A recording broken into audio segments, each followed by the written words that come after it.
मियां नवाज शरीफ का सवाल भी ये है कि ऐसा कहाँ होता है, तो जवाब ये है कि ऐसा यहाँ होता है। और आप अकेले वज़ीर आज़म नहीं जिसके साथ ऐसा हुआ, इस बात का इदराक मियां नवाज शरीफ साहब को भी है। लेकिन क्या कहने कि आज इमरान खान भी ये कहते हैं कि ऐसा कहाँ होता है कि एक वज़ीर आज़म को निकाल दिया जाए, निकाला तहरीक अदम एतमाद के जरिए जाए, लेकिन उसके बाद जो हालात बने उनके नज़दीक उन पर रियासती जबर हो जाए। एक तरफ है रियासत बनाम इमरान खान, क्योंकि अगर आप केसेस का मामला देख लें तो चाहे वो मामला 9 मई से रिलेटेड हो, चाहे वो साइफर का केस हो, चाहे वो तोशा खाना का केस हो, चाहे वो अलकादे ट्रस्ट का केस हो, और अब तो खैर एक और केस जुड़ चुका है और जो है निकाह का केस। बेशक उसमें अब शिकायत कुनिंदा खाबर मानिका हैं, लेकिन बाकी केसेस का देखा जाए तो बाय एंड लार्ज उसके पीछे रियासत नज़र आती है, रियासत का इम्पैक्ट नज़र आता है। इमरान खान गुनाहगार हैं या नहीं, एक केस के अंदर कन्विक्शन हो चुकी है, बाकी केसेस में होना बाकी है। लेकिन दिलचस्प बात यह है कि हमारी मुल्क की सियासत के अंदर शायद कुछ बदल नहीं रहा। मियां नवाज शरीफ साहब आज भी इस बात की दुहाई देते हैं कि वो 2 तिहाई अक्सरियत के वज़ीर आज़म थे, 3 दफ़ा इस मुल्क के वज़ीर आज़म रहे, तीनों दफ़ा अपनी टर्म मुकम्मल नहीं कर सके। इमरान खान 1 दफ़ा रहे और वो भी ये कहते चले गए कि मुझे निकाल दिया गया और मुझे भी साजिश के तहत निकाला गया। गो कि पहले वो अमेरिका की साजिश थी, फिर वो लोकल हुई, फिर बाद में अमेरिका की तरफ गई और फिर वहाँ से दोबारा इम्पोर्ट होके आई। लिहाजा इस बात के बारे में कुछ पता नहीं है। लेकिन आज का सवाल ये है कि पाकिस्तान के अंदर जो अब होने वाले इंतखाबात हैं, ये एक फोकल पॉइंट है, ये वो पिवट है जिसके गिर्द पाकिस्तान की सियासत घूम रही है। ये पिवट जितना मजबूत होगा वो बहुत अच्छा है, लेकिन जितना कमज़ोर होगा, जितना फ्लिमजी होगा, लोगों का एतमाद आने वाले इलेक्शंस पर से उठ जाएगा। उसकी एक बहुत बड़ा टेस्टमेंट हमारे सामने ये आता है कि कानून और इंसाफ का मयार क्या सबके लिए वही है जो कि आज उस शख्स के लिए जो कि पाबंद सलासिल में है, जो कि मुख्तलिफ केसेस का सामना कर रहा है, उसके साथ रवैया ठीक है, दुरुस्त है, या मियां नवाज शरीफ साहब जो कि आज भी ये कहते हैं कि भाई मेरे साथ ये हुआ, मुझे निकाल दिया गया, लेकिन अब गलती की गुंजाइश नहीं है, ये प्रोजेक्ट्स करने की गुंजाइश नहीं है। आप किसी को ले आते हैं और उसको ले आते हैं जिसको शायद पता ही नहीं कि मुल्क चलाना कैसे है। उसे सिर्फ एक बात आती थी कि गालम गलोच किस तरह करना है। अपने प्रोग्राम में इस पर ज़रूर बात करेंगे क्योंकि मामला ऐसा है, इसकी अहमियत बहुत ज़्यादा है। हाँ, ये बात ज़रूर है कि आने वाले इंतखाबात के अंदर कम से कम ये बात तो तय है कि कोई जमात अपना डेफिनेटिव वोट बैंक ट्रांसलेट शायद इसलिए नहीं कर पाएगी, शायद पूरी सीटें इसलिए ना ले पाए क्योंकि माहौल ऐसा है। लेकिन क्या ये बात दुरुस्त है? कम से कम मुस्लिम लीग नून तो इसको सब्सक्राइब नहीं करती। वो इसलिए अब जो हालात बनते जा रहे हैं, आसिफ जरदारी साहब ने मखलूत हुकूमत का इशारा दे दिया, मौलाना फजल रहमान साहब भी मखलूत हुकूमत का बाय एंड लार्ज इशारा दे चुके हैं, लेकिन मुझे नहीं लगता कि मियां नवाज शरीफ साहब की जमात अभी भी इसको सब्सक्राइब करती है। हाँ, ये बात ज़रूर है कि वो एक बात को ज़रूर कहते हैं कि आज भी हमें मुकम्मल लेवल प्लेइंग फील्ड नहीं मिलती, और ये कौन कह रहा है? मुस्लिम लीग नून कह रही है, क्योंकि अगर मिलती तो फिर रेड कारपेट दिया जाता मियां नवाज शरीफ साहब को। मियां जावेद लतीफ़ साहब कह रहे हैं, जाहिर बात है हुकूमत की नुमाइंदगी करते हैं, हुकूमत कह रहा हूँ तो जाहिर बात है मुस्लिम लीग नून गो के वो कहेंगे हम हुकूमत में नहीं है, लेकिन तहरीक इंसाफ कहती है कि अभी भी वो हुकूमत में है। क्या कह रहे हैं मियां जावेद लतीफ़ साहब? मियां नवाज शरीफ साहब से माजरत भी होनी है रेड कारपेट लगा के। अब वो कौन करेगा माजरत?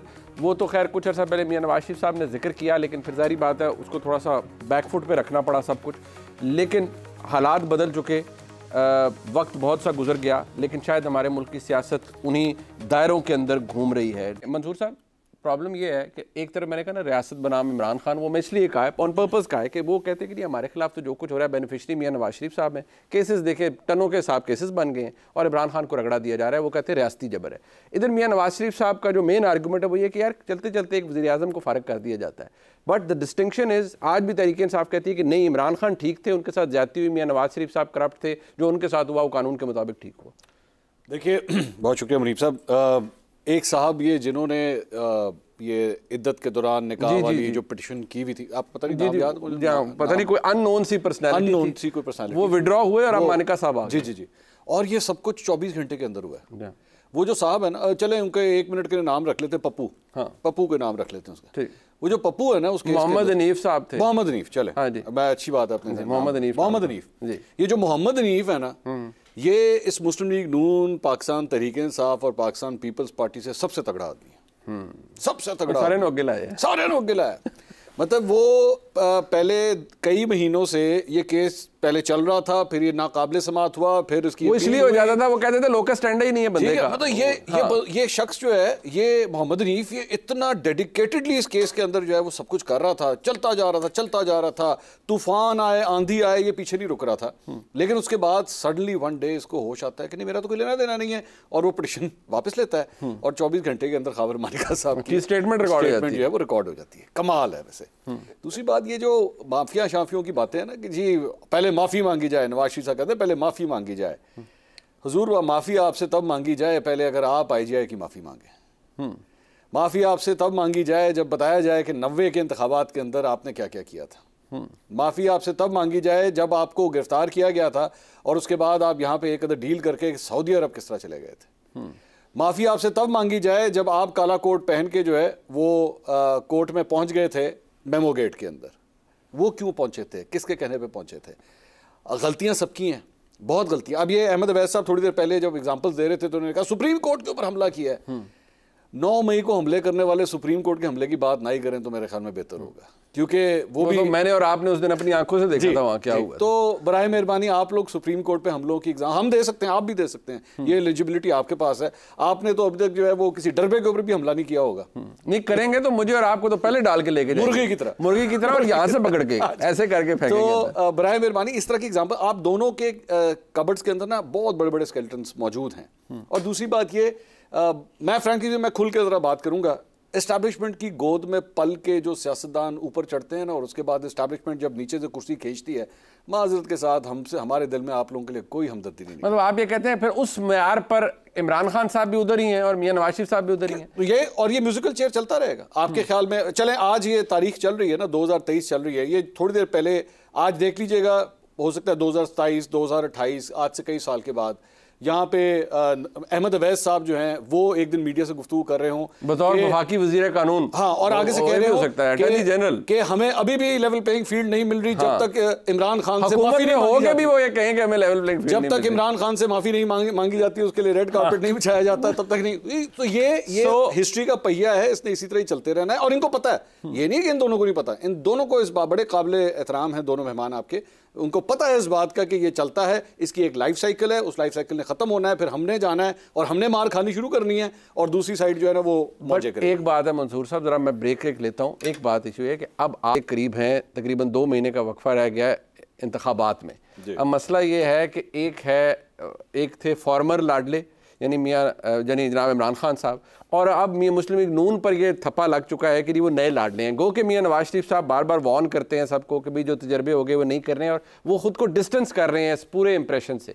लेकिन अहमद अवैस साहब ने कहा, उन्होंने तो चलो कहना ही है, लेकिन ओवरऑल भी ये है कि भाई मुस्लिम लीग नून का सब सेट है और वो इक़्तिदार में आ रहे हैं। कहते हैं मंसूर अली खान साहब, वो कहते हैं पानी, उन्होंने ये कह रहे थे पानी हमेशा नीचे की तरफ जाता है, तो आप भी यही कह रहे थे कि लिस्सी कौम है सियासतदान, आप उनको टारगेट कर रहे थे। मैं अज़मा बुखारी साहिबा ना मेरी बहनों की तरह है और मैं अपनी बहन को ना अब एक चार्टर्ड फ्लाइट में अपने साथ बिठा के ना ज़रा ऊंची थाते मुन्ना जान लगा मैं। ठीक। बात यह है कि सियासतदानों का मसला नहीं है, सियासतदान ही जो है वो वज़ीर आज़म हाउस के अंदर जाके बैठता है, ना सहाफ़ी बैठता है और ना कोई जनरल बैठता है।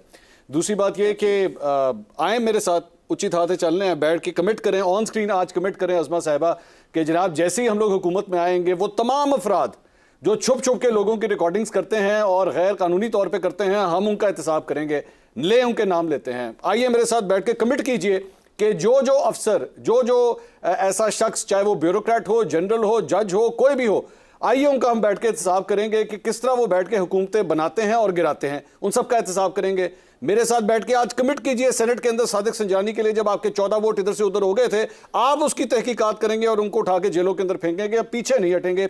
मेरे साथ करें आज इस बात की कमिटमेंट कि आप लोग जो वोट को इज्जत दो की बात करते थे, आज वो वोट को इज्जत दो किधर गया है, और जिन जनरलों के नाम जो है वो आपके कायद नवाज शरीफ साहब ने गुजरांवाला के अंदर लिए थे, आते साथ ही पहले हफ्ते के अंदर उनके हाथों के अंदर हथकड़ी डाल के आप उनको अंदर करेंगे। आप मेरे साथ ये कमिटमेंट कीजिए। मैं सियासतदानों का आज से नाम ही लेना बंद कर देता हूं। सियासतदान का नाम सिर्फ इसलिए लिया जाता है क्योंकि उनको लोग वोट डालते हैं। जब इलेक्शन में आप लोग खड़े होते हैं, आपको वोट डालते हैं, आपसे ये एक्सपेक्ट करते हैं। मैं तो आपकी जो लीडर है मरियम नवाज साहिबा, उनके साथ जब इंटरव्यू किया था तो मैंने उनसे कहा था कि जी करें कमिटमेंट कि जैसे ही आप हुकूमत में आएंगे तो जनरल बाजवा और जनरल फैज का एहतसाब आप लोग करेंगे। तो उसके बाद खामोशी आ गई। साहब ने लंदन में नाम लिया था, लेकिन सारी बात है फिर शहबाज साहब को एक अर्जेंट फ्लाइट लेनी पड़ गई और उन्होंने कहा भी, हाँ जी, और वो प्रेस कॉन्फ्रेंस की और उसमें उन्होंने कहा कि जी मैं भागा नहीं जाता, मैं जहाज में जाते हैं। और वो शहबाज साहब ने मैं इसलिए अज़मा साहिबा को जहाज में बिठा के लेके जा, नहीं वो जहाज में इसलिए कि फिर वो वाकई ना जाना पड़ जाए। बट एक अज़मा साहब मुझे पता है, मैं जरा लास्ट सेगमेंट है, मैं जरा चाह रहा हूँ इस पे।